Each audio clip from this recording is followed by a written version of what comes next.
The V20 Pro comes in a pretty chunky box. On the back we have some of its main features mentioned, and that's about it though. Let's take this wrapping off and see what's inside.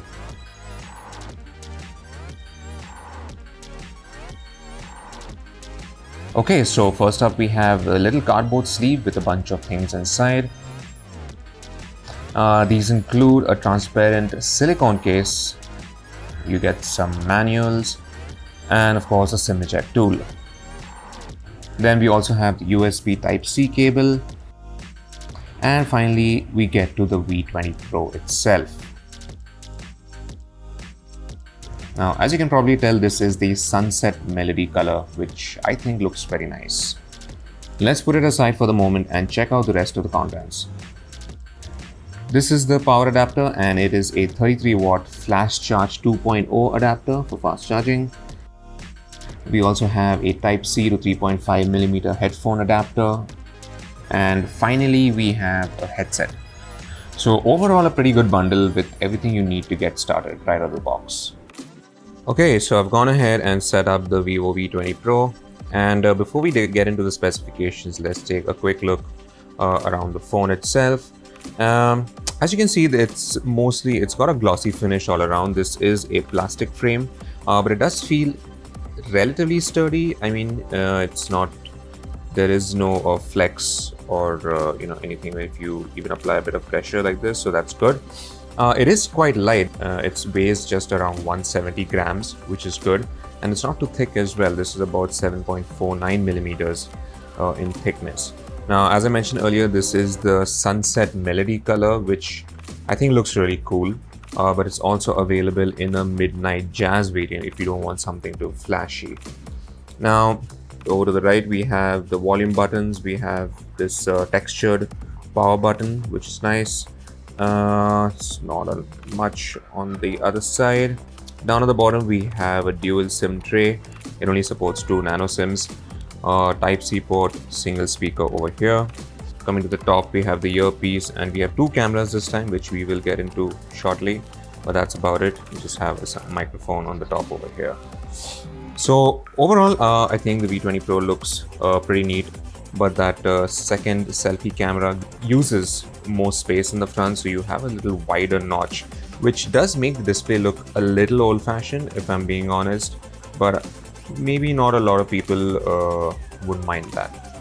Now, speaking of the display itself, we have a 6.44-inch AMOLED display. You also get an in-display fingerprint sensor like this, and it seems to work pretty well. It's a full HD plus display, but unfortunately it's just 60 Hz, so you don't get the 90 Hz refresh rate like some other phones in this price segment. Now, the display itself obviously has scratch protective glass. So in the front, your Vivo has used scratch protective glass from Shot, whereas at the back of the phone it's using Corning Gorilla Glass 5.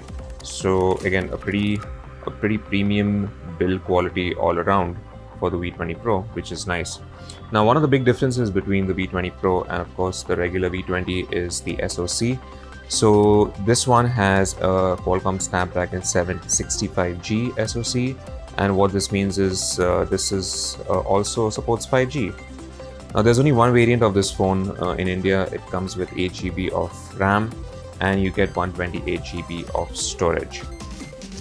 In terms of software, this is running obviously FunTouch OS 11.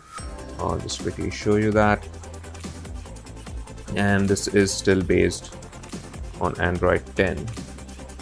It's FunTouch OS 11. It's based on Android 10, which is fine. The UI does have some heavy customizations.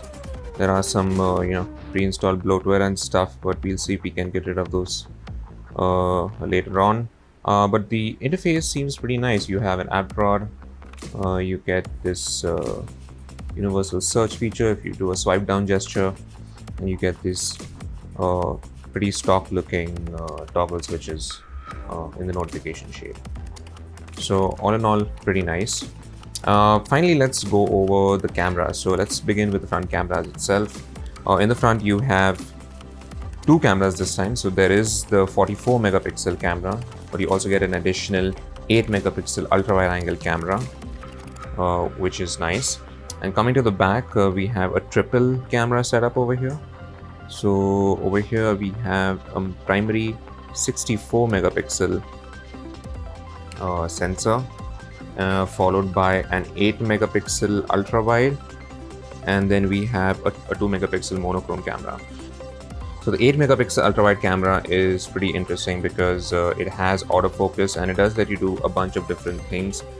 For instance, you can use it as a super macro camera as well.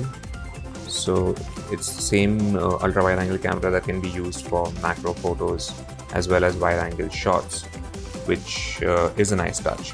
You also get obviously a bunch of different shooting modes which you can play around with.